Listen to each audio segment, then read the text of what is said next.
You know how sometimes you think you've been recording a video or an episode for quite a while, and then it turns out when you really look at it that you never hit record? You know how that is a really common and regular thing that happens to everyone and not just me. You know that? That feeling? That's where I'm at. I am dismayed. I am dismayed. Shit. Oh, I even did a funny intro thing. I'm not doing it again. I'm not doing it again. I'm sorry. I'm over it. And now I'm feeling that feeling about how not everything has to be good. You just gotta do it. And at least you did something. If you throw enough shit at the wall, eventually something will stick. God damn it, I am in no mood to record now. Ruined it. Ruined it. Now I'm grumpy. Anyway. Hello. Hey nerds. How's it hanging? Oh my god. So, on my last episode, I was mostly talking about the congressional hearing that was held earlier this summer to discuss the existence and information availability concerning UAPs, unidentified aerial phenomena. And I tried to go over the details as well as I could without being fucking boring. But the gist was that 3 witnesses stood before elected officials to talk about the weird shit that they had seen, what they think about it, and to push for open access to the documentation and details of these events and objects. The main point was that whether the events and technologies were extraterrestrial in nature or the result of other nations' military practices, they do indeed pose a threat to national security, and as such, information concerning them should be available to the public, particularly, at least, people who deal with national defense, people who fly airplanes, because they're gonna run into this weird shit that happens in the sky, you know? And then I told you guys about the Falcon Lake incident, which was more for fun than anything else, which was some weird shit that went down in 1969 in Canada. And a Polish guy named Stefan Michalak had a real weird time and developed a sickness that seemed a lot like the result of radiation exposure following an interaction with a strange metal vessel that he found while looking for precious metals. If you missed that episode, it should be available up in my bullshit somewhere. And at the end of it, I promised y'all that I would do a second one talking a little bit more about the more scientific side of looking and thinking about aliens and extraterrestrial life. So that's what I'm gonna do now. It will probably be dry and boring unless you like hearing about science, I suppose. I'll try to make it entertaining. I was gonna have, as you know, my usual. I do this every episode where I apologize for not putting it out when it was supposed to be out. I think it's been a month since I uploaded part 1 to the aliens. So, it was going to be 2 weeks ago. But your bitch's truck got stolen. And, not gonna lie, that set me back a lot emotionally and physically and in the realm of time and some other stuff. That thing, it's still not running. It's still not running. You wake up one morning, you take the dogs to shit, and you go on out there, you want to wave hi, good morning to your vehicle, and instead of your vehicle being there, there is a pile of broken glass and nothing else. And then, of course, all of the police in the county are busy working on a very high-profile case, and it will be several hours until someone can get back to you, but I promise, we haven't forgotten about you. They shouldn't tell people that, like, knowing that all of the cops were busy. That's just like, who I could have told everyone with nefarious intent that the cops were busy. Now is the time. Anyway, I did eventually get it back, but they fucked up the ignition. I don't have a wheel puller. I need to replace the entire housing for... You know, this isn't a mechanic channel. I can talk about mechanic shit all day long. I talk about that on my TikTok. If you want to talk to... hear me talk about my truck, TikTok's the place to be. Here we talk about spooky things, and I guess science. Let me think. There was something else I wanted to tell you guys. I'll try to remember it, but if I don't remember it, maybe I'll actually at least be able to get it in at the end. So do you guys want to hear some nerd shit about aliens? Okay.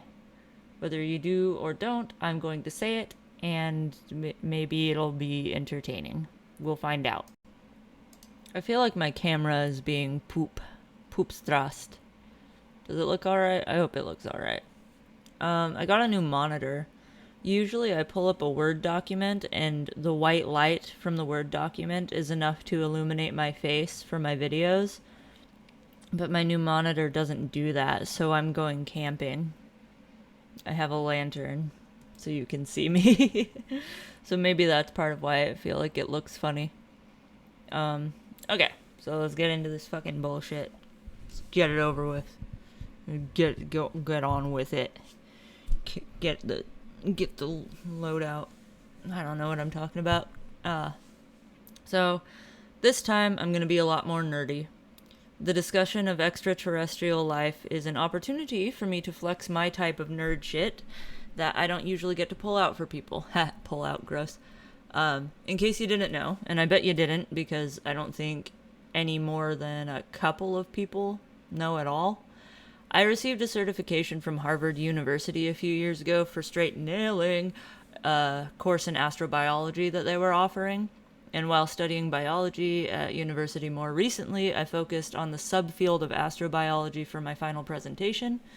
So I know some shit about potential life outside of Earth and how we look for it. That's what I'm going to ramble on at you about. A little different from my usual episodes, but it's because it's not like fantastical or mystical or storytelly in nature. But I want to talk about it because it's fucking neat. Okay? So hopefully that's interesting to you as well. If not, fuck. I've got some more fun spooky stuff coming up next. Taking road trips and shit. I am so awful at getting footage when I do field trips for this type of thing, though. I'm doing my best out here. I'm more of a word nerd than a video nerd, if you can't tell by the just pristine, perfect production quality of everything that I make and do. I am perfect. I'm pure. God damn it. Okay. So, I suppose it isn't necessarily common knowledge what astrobiology is, so I'll tell you that first. So you have any idea at all what I'm talking about. Astrobiology is the process of searching the sky for potential life. This is done using a bunch of different methods. Oh gosh, what is my oh god. Computer. This is done using a bunch of different methods, more than just looking up there and trying to see stuff.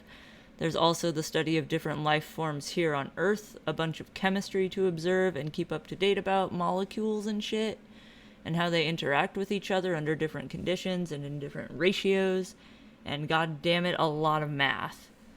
So much fucking math. When I was taking the course through Harvard, there was one math problem that my dumbass spent like 2 fucking weeks trying to solve one problem. I did eventually get it right, and that was a massive moment of victory for me.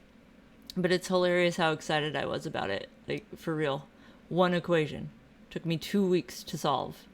I'm not a big math guy, though. And I'm not gonna lie, I skipped a few prerequisites because I'm cocky. I think I can do anything at all of the time. My hubris knows no bounds. If you couldn't tell, the word astrobiology means biology in space. Astro as in relating to the stars, celestial bodies, or outer space, and biology as in biological, living, organic materials, etc. So it's the study of life outside of Earth. And because we've never witnessed any sort of life that wasn't on the planet, or at least originating from Earth, if you want to be a dickhead and say that astronauts are alive but not on Earth, or those tardigrades that we sent to the moon to die. That was kind of funny. I wonder if I'm remembering that correctly. I feel like I read about that several years ago, and it's like, oh, these are extremophiles. Let's send them out onto the moon and see what happens. And then they just kind of went into They got too cold and went into deep hibernation, and now they're just sleeping on the moon. I think that's what happened. I'll have to look into that and see if I'm remembering that correctly, because I don't know why that's funny to me. It just is. Okay, so since we have no experience seeing life that hasn't originated on Earth, we look at the different forms of life here and the conditions under which those things live, as well as their chemical and molecular makeup, and then look out into space to see any signs of similar conditions or signs of the presence of certain molecules necessary for life as we know it, primarily carbon, oxygen, and hydrogen, the coveted and rare water. So we look for these signs by analyzing the behavior of light around celestial bodies, noise and radio waves coming at us from the great black yonder, which is done with SETI, and also a lot of staring. So the history of astrobiology is... I'll go into that. Going into the history of astrobiology requires that I tell you about a gigantic nerd named Enrico Fermi. He was an Italian-American physicist, and he won the Nobel Prize one time. That one time was 1938, and it was because of his work on induced radioactivity, which isn't really relevant to our current topic, but just so you know, induced radioactivity is also called artificial or man-made radioactivity. Like, you get a thing that's radioactive, and then you get another thing that is perfectly stable and is not radioactive, and then you use that radioactive thing to make both of them radioactive. Essentially, he figured all that nonsense out, so they gave him a prize or whatever. A bigger deal about this guy, in my personal opinion, is that he is recognized as the creator of the world's first nuclear reactor. Fight in the comments about whether or not you like nuclear power. That's always a fun conversation. Fun. And he was a member of the Manhattan Project, which, if you didn't know, was the project that created the first nuclear bomb. He worked with Oppenheimer. Kind of, like I said, a big deal. So Fermi is often credited with jump-starting the search for life on other planets because he once offhandedly said a thing to his coworkers. Funny how history works, right? I know, it sounds fucking stupid, but all the coolest shit is fucking stupid, innit? In 1950, Fermi was sitting at lunch with his homies, and pretty much out of nowhere he asked, "Where are they?" And this is now referred to as the Fermi Paradox, which isn't really much of a paradox if you ask me. It's just a fucking question. So when he asked that question, he was referring to the fact that surely, with the universe being as vast as it is, there must be life somewhere, anywhere other than Earth. Because that must be the case, why has no one ever seen this life? Why do we have no tangible evidence of any alien existence? This one little question, which could have come from the mouth of a stoned 14-year-old with Cheeto dust on their fingertips, instead came from a Nobel Prize-winning physicist, and so it's one of the most important questions ever asked in the field of astrobiology. Once again, funny how it works. Okay, so, upon further research, he wasn't even talking about the likelihood of extraterrestrial life. He was wondering why no aliens had made it to Earth, like physically. So it was more a question about the feasibility of interstellar travel. His dorky physicist brain was more interested in figuring out ways to move really fast through space, and wondered why no aliens had managed to do so, as far as we're aware, and also if we can do it ourselves. That doesn't really change the fun stuff here, though. Over the decades, since this question of where are the damned aliens was first put forth, a few pretty reasonable answers have been presented. In my opinion. My humble opinion. My Humboldt squid. The most credible responses to the Fermi Paradox, people have concluded that no aliens have made it here for at least one of a few reasons. These potential reasons are time, distance, energy, and there's a difference between life and intelligent life, right? Okay. belch. Now, I will tell you these responses and why they matter. Alright, so let's talk about time. Time can be a problem, and it's my favorite answer. It's my favorite answer to why no aliens. Time is a problem because when you consider the age of the universe, which is immeasurable, really, that's a lot of fucking time, right? Now, consider the age of the planet Earth, which is, give or take, 4.5 billion years-ish. Now, how long has multicellular life existed on this planet? About 600 million years ago is when living things on this planet became a little more complex than just a single cell dicking around in the primordial goo. From that, how long have humans, as we know ourselves, been around? 300,000 years ago is when it's believed that the first Homo sapiens evolved. Still a long-ass time ago, but compare 300,000 years to the 4.5 billion years of the Earth's existence. Then compare the 4.5 billion years of Earth to the estimated 13.7 billion years of the universe existing. And that's the observable universe. That bitch is expanding. And how long ago did humans figure out an airplane? That was in 1903. 120 years ago, we finally figured out how to get our feet off of the ground.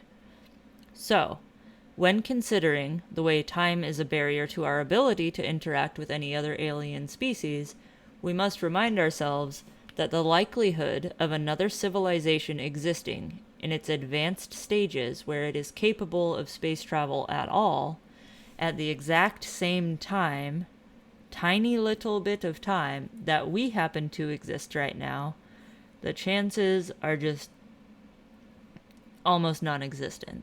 Very slim. You know? Another planet would have to form, exist long enough, be inhabitable for long enough for multicellular life to evolve.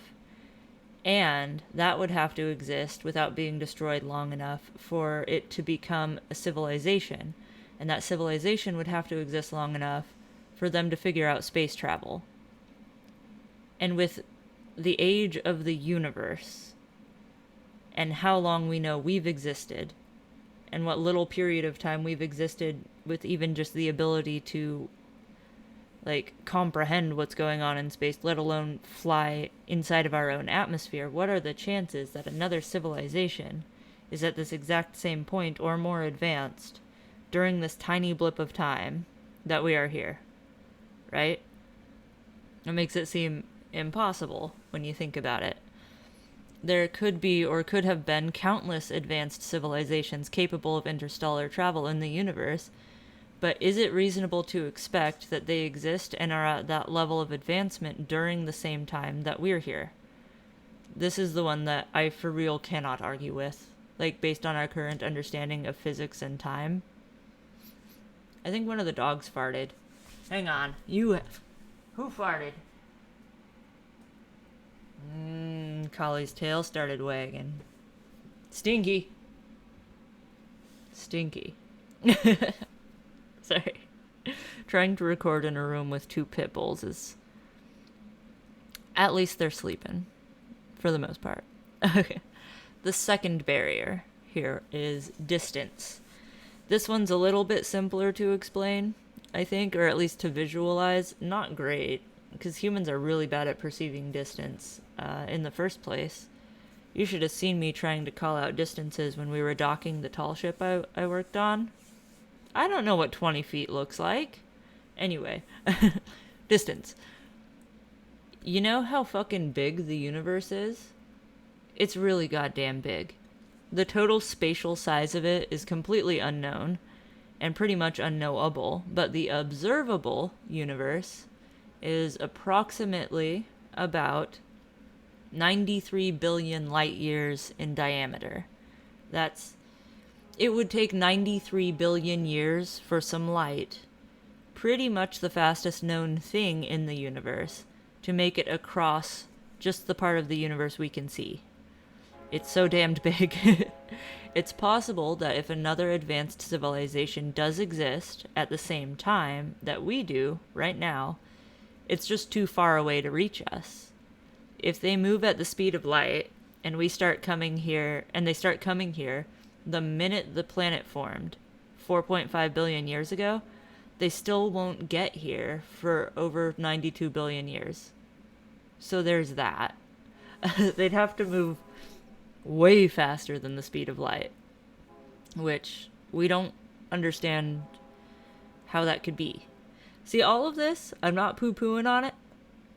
It's just with our current understanding of physics, all of this is based on. The reason that none of this makes it seem possible for aliens to communicate and talk to us and be here is based on our current understanding of like basic physics. There's more to it once you get into quantum and theoretical physics and stuff, but just on the concrete shit we got right now, we don't know how to go faster than the speed of light. They might know. That's all I'm saying. And then we have the problem of energy. This one's even simpler, really. Say that there's indeed another advanced civilization existing simultaneously with us, and they are not way at the very edge of the observable universe. They're maybe even in the galaxy. So they might be close enough to us to get us before we destroy our own planet in about 15 years from now. The amount of energy required for interstellar travel is insane. If they have the technology to travel through space to us fast enough to get here on time, it would require so much fucking energy to fuel that spacecraft, unless they have different types of energy than we are aware of, or have technology so far beyond our understanding that they've figured out how to do it with less power than we think is possible. And then there's also the possibility that there's tons of life out there. Tons of it. There could be. But it's like not advanced. Single-celled organisms, or even multicellular organisms that are, I don't know, maybe there's fungus, you know? And they just aren't out here. They aren't flying ships around and talking or anything. They're doing their thing. There's a little crab guy, and he has a flower for a head. That would be awesome. Someone draw me a little crab guy who has a flower for a head, and I will make it merch out of it or something. I'll do it myself.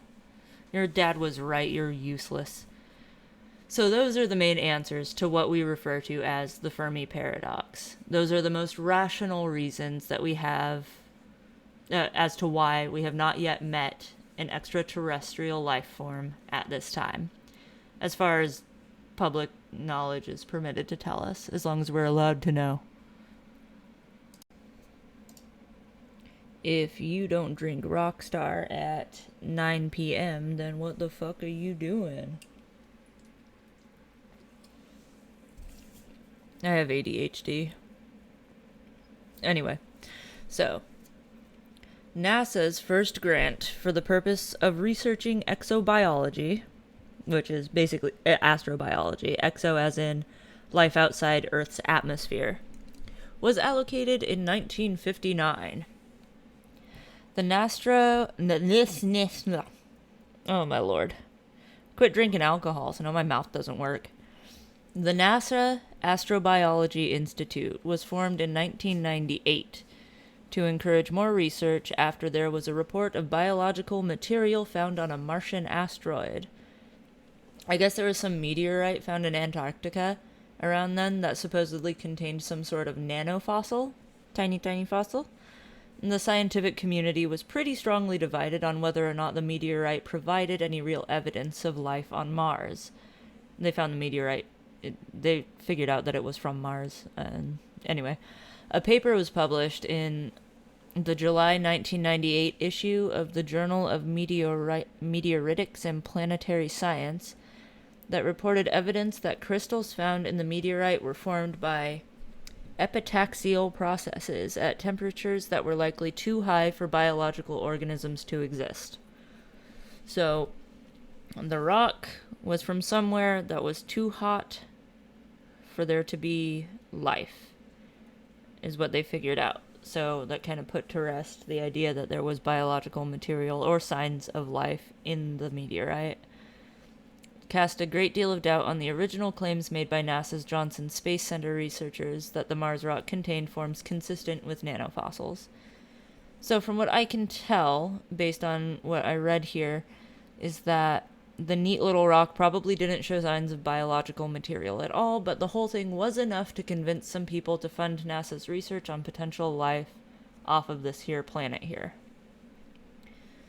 So I want to go so that's interesting, and that's how NASA got started doing all of this research. But before then, we have another nerd that we need to talk about, because he helped move the whole thing along before then. It's probably thanks to him and Enrico Fermi that they were even looking at the meteorite, honestly. So we've got our question. We've got some understanding of how and why some space-dwelling motherfuckers might be able to come hang out with us, but probably won't, don't, or can't. The scientific community is starting to take astrobiology and exobiology a little bit more seriously. NASA's got some funding going on up in this bitch, but before NASA started its research, there was an astrophysicist and astrobiologist named Frank Donald Drake. He started out studying the solar system and later got real into pulsars, and then he talked to SETI and started something called Project Ozma in 1960. Project Ozma was an attempt at extraterrestrial communications. This guy came up with what is now called the Drake equation in 1961. The equation is an attempt to quantify the number of intelligent life forms that could potentially be discovered.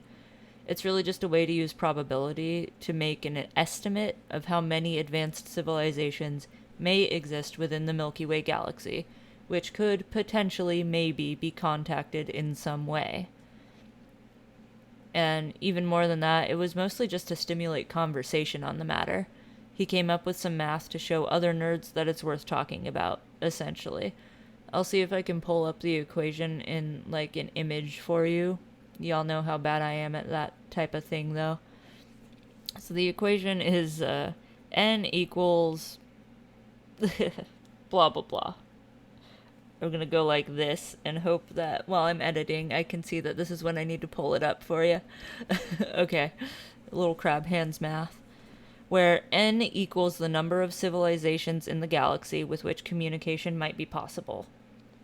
R is the average rate of star formation in our galaxy. Fp, the fraction of those stars that have planets. Ne, the average number of planets that can potentially support life per star that has planets. F1, the fraction of planets that could support life that actually develop life at some point.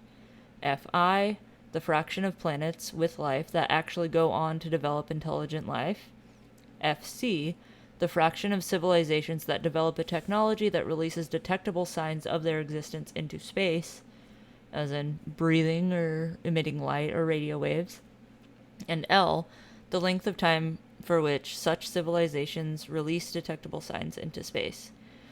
So N, the number of civilizations in the galaxy that we could possibly communicate with, is equal to all of those other factors multiplied.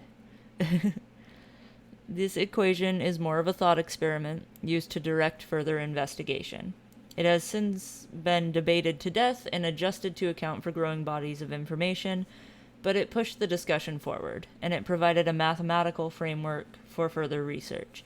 And therefore, it is important and worthy of note, and we must honor the Drake equation if we're into aliens at all. Alright. Now I'm gonna kind of blow through this a little bit faster if I can. I think that's all the most interesting stuff, I think. And so, we're talking about considering the possibility of life outside of Earth, how scientists think about it, and how we look for it and shit, right? So, in order to think about that, we have to define what life is in the first place, right? As far as our current understanding allows us to.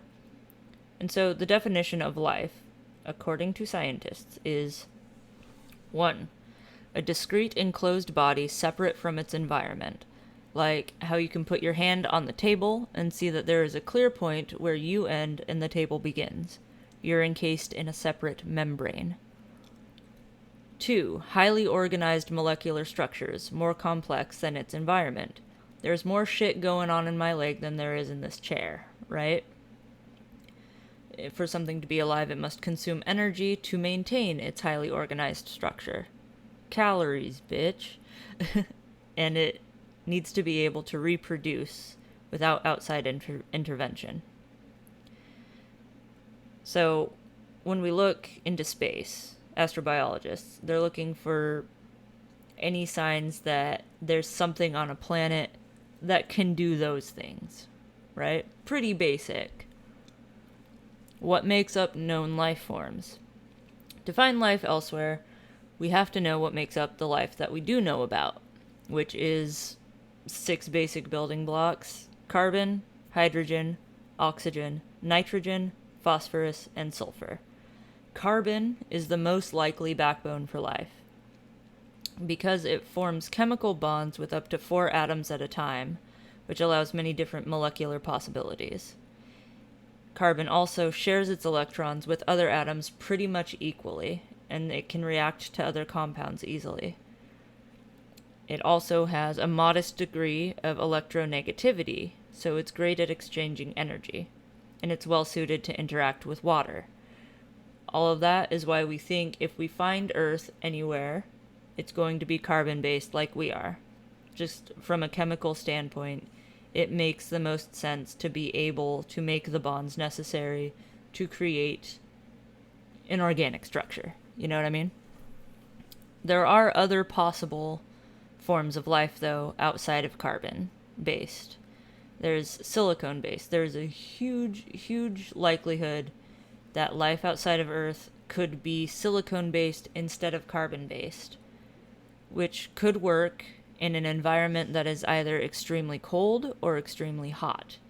The chance for complex reactions like those of carbon is slim, but in specific conditions it is possible. There can also be potentially sulfur-based life elsewhere. Extremophiles on Earth have been found in thermal vents, which provides evidence that life can be sulfur-based rather than carbon-based. There are small organisms even on Earth that are more sulfur-based than carbon-based, but they have to exist in like extreme conditions like thermal vents, you know? So if there was a planet that was like Earth, but it was freakishly fucking hot, like volcanic vents here, it's possible that life could form, but it would be sulfur-based instead of carbon-based. Did I explain that well? Probably fucking not. So extremophiles, I said that word. Extremophiles are types of life that can exist in really extreme environments. More extreme environments are far more common in the universe than planets like Earth are. So, you know, because extremophiles on Earth are capable of surviving in otherwise uninhabitable situations, astrobiologists spend a lot of time studying them. They can provide clues about what life forms that may be very different from the type of life that we're familiar with on Earth. Like, that could be possible. Jesus, my mouth is jumbled. Need more caffeine. Alright. And then, so, because we know that that's what life is probably made out of, we look for traces of the 6 primary elements found in life on Earth, which I just listed, and we look for silicone because that could potentially sustain life forms as well.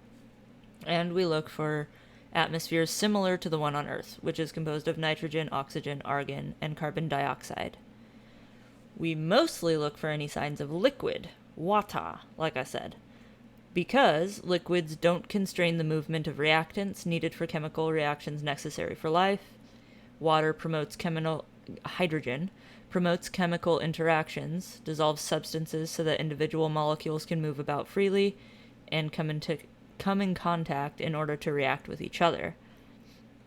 and liquids maintain a constant volume, enabling concentrations of dependent phenomena. Liquids exist at intermediate temperatures between the solid and gaseous state, meaning that the planet has got to be a good temperature. So if there's water on a planet, that means it's not too hot and it's not too cold. It's extremely difficult to physically initiate long-distance space exploration. Financial constraints, technology constraints, social and political support are necessary for such missions, and building the vessels with the ability to do it are all complications that prevent us from sending ships way out into space. Another complication about it is just time, because everything in space is extremely far away and it takes years to get anywhere, making physical missions highly impractical, even if they could be funded, even if everyone agreed with them, even if we had the technology to do it. And so, astrobiologists conduct most of their work using telescopes, computers, AI systems that can make up complicated calculations, and satellite technology. One of the main methods of searching is to watch the stars and see if they have planets. This is done by seeing if they wobble when we're watching them. If it wobbles, it implies that a heavy object is orbiting the star, seen thanks to the Doppler effect. This is called the Doppler shift due to stellar wobble. So if you're like looking at a star through a telescope and you're watching it and you see it go wah and it moves, that says that it has a large planet orbiting it or something else orbiting it, because as it goes around, it'll pull it from side to side. Stellar wobble. And then we watch for gravitational lensing, which is when if light from a star bends a certain way, it shows that a heavy object is influencing the shape of the light. And then we analyze the light of the star to show us if it's too weak or too intense for an orbiting planet to have stable conditions. The cool thing, I think, is spectroscopy. Using a spectrometer telescope, we watch for the makeup of the atmosphere, and if the atmosphere has high levels of known biomolecules, we can begin looking for other signs of life-supporting systems. Because of the possibility of extremophile life forms, there's also interest in certain other types of atmospheres. Oh my god, dogs. Alright, I feel like all of that was very dry and extra nerdy, and I hope that it didn't bore you too much. But I think that if you're gonna be super nerdy about aliens and talk about how aliens are showing up and we're interacting with us and stuff, then it's important to know like the basics of how we look for signs of life. The problem is that with all of this, the spectroscopy, the SETI satellites, which I didn't really go into, I think I have some notes. So SETI stands for Search for Extraterrestrial Intelligence, which is an organization that searches for signs of intelligent life, primarily focused on picking up any unrecognized noise or radio waves that aren't readily explained by known phenomena, but it doesn't search for more basic forms of life. So SETI is useful if we're looking for, an advanced civilization. Like they've got satellites up in their atmosphere that they use to watch TV or something, or if they're doing things to make a lot of noise, we might pick that up. But it doesn't really help us look for any more basic life forms, So the problem with the belief that there are aliens, physical aliens existing at the same time as us, near enough to us to be showing up in spaceships and interacting with us, like there's no signs of any planets with habitable atmospheres near us that we've seen. Nothing verifiable picked up on the radio waves through SETI or anything like that. So it's been very difficult for me, despite hearing lots of stories and ultimately deep down believing that there is some other form of intelligent life interacting with us, I do think that that's happening. But scientifically, like just on the facts, it's not possible in physics, right? But here is where shit gets weird. Okay? So this is all basic like fundamentals. Apple falls down, apple hits the ground, ow, it hurts if it bonks you on the noggin. But there's also the question of more complicated physics, because I feel like unless you are I'm not sure the word for it. Unless you're a know-it-all ass, basically, you're aware that there is shit going on in this reality that we cannot quantify and that we don't understand. A lot of what I end up talking about in my other episodes relates to it. Ghosts, dreams, premonitions, it's the concept of a soul, you know? It gets into quantum. I've been reading Terry Pratchett again. I love Terry Pratchett. But how he describes it is because quantum, you know? Like, I was mentioning earlier when talking about the speed of light, we do have things that are faster than the speed of light. I believe Dow neutrinos was the first one that I read about, which can sometimes move so quickly that they don't actually move, they teleport, it seems like. It'll exist here, and then it'll exist here, and it's existing in two separate places at the same time before the first one goes away. So that's faster, but also it's not moving in the same way that we recognize motion. It didn't go from here to here. It was here, and then it was also here, and now it's there, right? And that's like the most basic example that I just kind of remember off of the top of my head of shit that we have observed and we are aware of. It exists, but we don't understand it. So one of the leading arguments to how aliens could be interacting with us and showing up on Earth, despite there being no physical explanation for it, for them to be doing that, is that there's like a multiverse theory. The belief that there are multiple realities coexisting simultaneously in the same place at the same time, layered over on top of each other. And sometimes things can slip through from one reality to the other. I believe that that's how I've explained ghosts to myself. You know? The possibility that... Okay, so I'm here, right?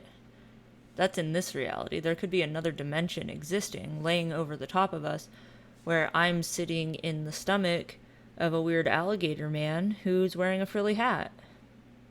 I think I just got that image from All Dogs Go to Heaven. You know what I mean, though, right? And this is where it gets a lot less scientific. Well, it can get a lot less scientific and more spiritual, but that would be if one argued that spirituality and science were not directly correlated. And I believe that spirituality and science can be used to make sense of each other sometimes. Depends on how you go about it and whether or not you're being weird, you know? Anyway, what, I should have done a little bit more research into what people are saying as far as the interdimensional travel concept that we're going on here. But that is quite possible. I wouldn't dare to claim that this is all there is to reality, the observable universe. Fucking a table, neat. I wouldn't dare to claim that we understand everything, and I wouldn't dare to claim that it's not possible. We just can't make sense of it right now based on our current scientific understanding of the universe and how shit works. But everyone since the dawn of time has said that shit's going on that we don't understand. We can't make sense of it, so we just have faith. What do you think?